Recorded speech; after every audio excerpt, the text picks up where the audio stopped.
Not even magical reindeer who fly are immortal, and Dasher and Dancer and Prancer and Vixen, Comet and Cupid and Donner and Blitzen were tales of Christmas mornings that had long since come to pass. Rudolph himself lived 17 years, a respectable lifespan for the average captive reindeer. By no means a miracle, unless such a reindeer was among the lucky few to be housed in the stalls of a certain southern toy shop. These reindeer tended to be shorter lived than most. Every Christmas, you see, a few of Santa's reindeer would fall short of the requirements needed to fly around the globe. This was not a great burden to the mission itself. Santa's mind was as sharp as his belly was round, and he knew that the reindeer who could not last the journey would be dead or close to it by the time they reached Russia's nose, which resembled that of an elephant seal. Then it would be off to Alaska. Santa's sleigh, short 2 or 3 reindeer, would fly across the Bering Sea as slowly as the petrels. Men on industrial fishing boats would look up, point, and exclaim. Then they'd joke that Christmas would need an extension. It never did. In the interior of Alaska, there lived a man of tremendous money and very little wealth, and those who knew him had named him the Counter.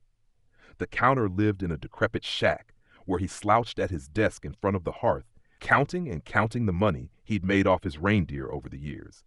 43 years, to be exact. When the fire burned low, making this process difficult, he would grab a piece of wood, toss it into the hearth, and continue his endless counting until he'd come to believe that the money itself was the source of his warmth. But until he could afford to buy such a truth, someone still had to chop the firewood. This someone was a young boy, a child of the tribes who, some years ago, had been bought with the Counter's money, or rather, with the threats that tended to accompany it, as sure as the destruction that accompanies a flame. The Counter told him nothing about his heritage, other than the story of how his people burned the money that had sold his very life. They tossed the wadded-up bills, exactly $25, into the flames that cooked their meat. The boy got the sense that his master thought them fools for this. He himself did not. He never received $1 from his master, and it never appeared on his Christmas list. He was nearly afraid of the paper. It held a cruel sort of spirit that could hold a man captive, pretending to be warmth in the grasp of bluish fingers. Instead, he gave worship to the warmth from the firewood, which kept himself and his reindeer alive through the bitterest cold of winter. Only one thing was more precious to him than wood, and that was coal. His master spoke of it often. He screamed of it, actually. The boy had a way of sneaking wood from his master, which he'd burn in the pit he fashioned out of bricks in the reindeer barn. This barn was poorly constructed and drafty, and despite their hardy pelts, the reindeer relied on the fires to keep them alive through the wintry nights. The boy lent his own heat as well, snuggled up amongst their bodies in the hay. He loved his reindeer dearly, enough to endure the abuse from his master, who chased him around with a fire poke whenever he caught him stealing wood. "Coal for Christmas!" the old man would scream. "Coal for Christmas!" The boy could only hope. This year's winter was longer and colder than any he'd lived through before, and their firewood supply was dwindling already. Each day, he tried to chop more wood, but his fingers grew numb, and the trees were too frozen to hack with his axe's dull blade. He dreamed about coal from Christmases past. Coal did not need to be chopped, split, or hauled. It burned longer and hotter than wood. Coal was the greatest gift a boy could ever hope for. He couldn't wait for Santa to arrive that night. It was Christmas Eve, and they were down to the last piece of wood, which his master guarded greedily. He would need it to count his money that night. Tonight would be the coldest night yet, the coldest Christmas in 117 years and 23 days, to be exact, and the Counter knew with certainty that Santa would need at least 3 replacements for his reindeer, maybe 4.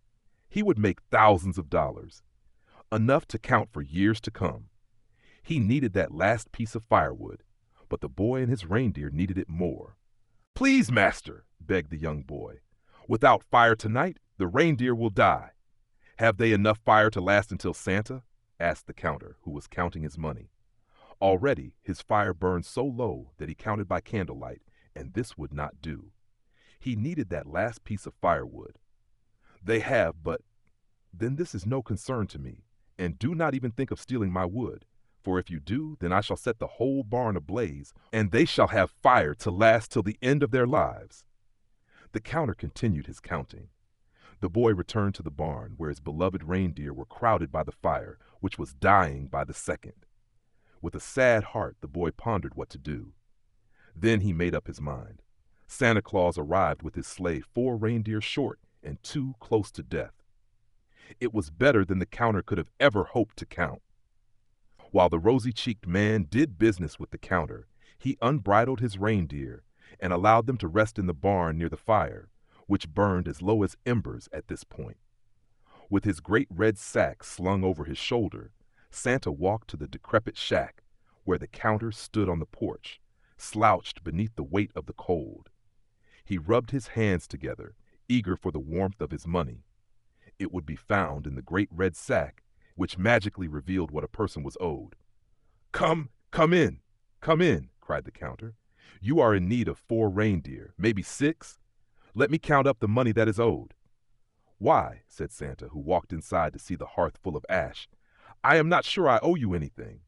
What sort of man gives fire to his beasts but neglects an honored guest?" "Now, you old rag, why must you frighten me so carelessly? Do you not see the wood in front of the hearth? If you toss it in the ashes, there shall be enough fire for the both of us to count by." "By the red nose of Rudolph, I see not a splinter." "Impossible!" cried the counter, but he stood right where Santa was standing, and he counted not a splinter. Only 15 piles of money where a splinter should have been. There were $20,483, 0 pieces of firewood, and exactly 1 culprit. And it ate up the counter in a terrible rage, so that his face grew hotter than any fire that had ever burned in the hearth. "That boy stole my wood," he cried. "That boy stole my wood." "Then my present for him shall be coal," said Santa. But this punishment was not enough for the counter, who through all of his counting had never really learned what enough truly was. So he grabbed his hot red fire poke and ran out to the barn, stabbing it into the piles of hay where he knew the boy liked to sleep. He stabbed the hay so many times that he lost count of just how many. But it occurred to him, for the first time in his life, that it must have been enough, for the barn was all up in flames from the hay that his poke had set fire to, and now he was trapped inside. Then Santa ran into the flaming barn, crying out for his reindeer, and now he was trapped as well. By the time the boy walked out of the woods with his axe in one hand and a bundle of sticks in the other, the barn was reduced to nothing but ashes. How long did it take? Nobody knows. There was no one to count. But there were 25 reindeer for the boy to look after, including Santa's reindeer, who followed him loyally despite being close to death. They loved their boy dearly, and he loved them back, enough to count each one as they walked into the shack and out of the cold. The boy threw the piles of money into the hearth, which made as good tinder as any. It happened. His people were not fools, after all, and under one pile he found the last piece of firewood, which he tossed into the fire as well. It was enough to keep him and his reindeer warm through the coldest night in over a century. Then, in the morning, the boy peeked into the great red sack that Santa had left on the desk, and it showed him what he was owed. It was coal. A never-ending supply of coal. He didn't even try to count it.